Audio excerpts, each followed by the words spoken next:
When you think about this story, the Christmas story, the birth of Jesus, nothing here is ideal. None of it is ideal. These are not the outcomes that Joseph had in mind when he was told he had to go back to his hometown to be registered with the government, because he gets back to his hometown and he knows no one. They got to stay in an inn. This is certainly not Mary's idea. These are not the outcomes that she has hoped for either. To give birth in a strange town. I mean, no, even if you and I are just kind of watching this from the sidelines, I don't think any of us are like, oh, wow, this is God's plan. Yep. No. We'd be like, scandal. This is a problem. We certainly wouldn't be announcing joy at this event, but God does.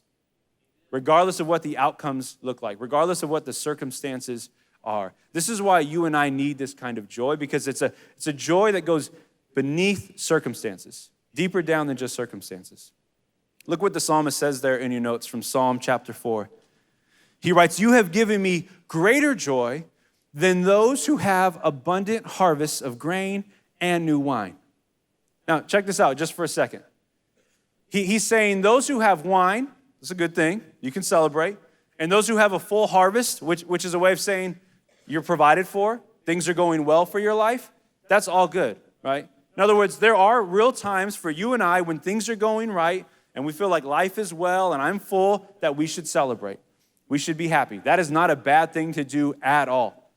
It's a God-given desire. And it's important that when things are well, we celebrate. We're happy. But notice what he says. You, God, have given me greater joy than those who have everything going right for them. In other words, there's a brand new level to this. And joy is a feeling, yes. It is an emotion, yes, but it runs even deeper than just that. Joy is a status of our heart. It's a position we have.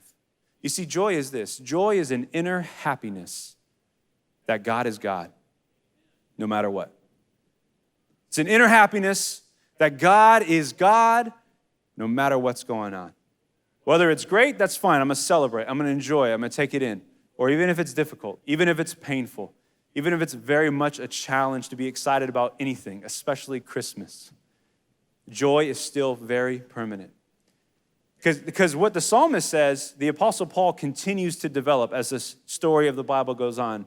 Notice what he says there in Philippians 4. Always, some of y'all should circle that word. Like that's your Christmas gift this year. Always be full of joy in the Lord. I say it again, rejoice. Rejoice. In other words, it's not just something that we can hope for, but it's a command that's given to us. You should take joy. Take joy. He later goes on to says, even when we're sorrowful, we're always rejoicing. Because I know a moment ago when I said that Jesus was the happiest person, some of you were like, no, he wasn't. He was the man of sorrow. He was acquainted with grief, and that is very true. But you know what? He was both at the same exact time.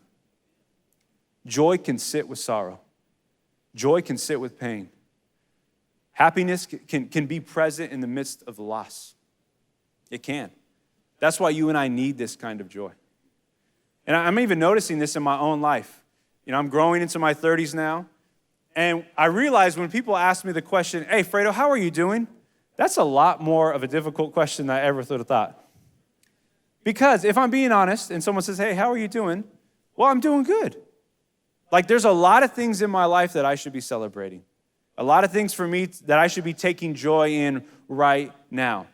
And at the same time, there's a lot of stuff that I'm still dealing with. And that's just me. We're just talking about me. Because there's other stuff too going on with friends of mine, family of mine. There's both, when someone says, how are you doing? There's both a moment of like, well, I'm good. And then also a moment where like, I'm not so good as well. I'm good and I'm bad. And I think you and I can both resonate with that understanding. That you can be both joyful and sorrowful. Happy and hurting. That's why you and I need this kind of joy that God offers. And I've seen this, man, in an amazing way. There's a lady at my church, at Sandals Church, Palm Avenue, who just months ago had to bury her mother, lost her mom. And this will be her first Christmas without her mom. And I know that's why holidays are difficult for a lot of us, because we are reminded again of the people who we aren't celebrating with. The things that we once had, we no longer have. And you know, I saw her last weekend at church, and she was excited, not just to see me on the patio, but she was excited because she had invited her neighbors for the very first time to church And they joined her. In the same church where she said goodbye to her mother at the funeral, she's there. Joy and sorrow present together. It's possible. It's possible. And this doesn't like mitigate the pain, right? We don't pretend it's not there. We don't cheapen it. And as Christians, we don't certainly invite more suffering in, but we at least acknowledge that through God and in his happiness, you can have both. Both can be very present. And if you want to experience this, I'm telling you right now, you need to let go of the outcomes you need to have. If your happiness is completely dependent on life going the way you think it should go, you are going to ruin yourself. Let go of the outcomes. You got to let them go. Release them. There is a happiness that is not dependent on things going the way you think they should go. And man, I was probably struck by this more than ever this week when I felt like I heard God so just clearly tell me, Fredo, my joy can sit with your sorrow, but my joy cannot sit with your impatience. And that message came to me, that joy from God came to me in the form of my wife's arm in bed. Not that kind of moment, but another moment. You see, for me, I'm a man of routine. Every day I like to do the same boring thing over and over again. It's how I can control my life and how I get the outcomes I need. And the morning is a precious, sacred window of time for me. Even with 2 crazy young kids, it is an act of God that we get out of the house alive and that they're at school. But man, one morning, like this has just been happening over and over again. Ashley has just noticed my impatience. I wake up, nothing's even going wrong yet. I just jump out of bed, my eyes are wide open. I'm just like, what's wrong? What's happening? And that morning, she felt the tension already, and she just caught me. She said, just chill, stop, relax. And in that moment, we actually had less time to get Eli ready for school. He had more homework to do. And man, just her arm smacking me was enough just like to release the outcomes. Release this need of mine to control every single moment.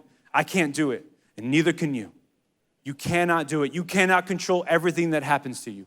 You cannot control what happens to the people around you. You cannot be God. And you know what? That is a very good thing.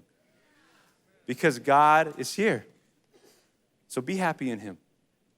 Be happy in him. Release the outcomes. Release this need to control so much. And you're going to notice the joy of Christmas start to bubble up, I think, in a fresh way for you.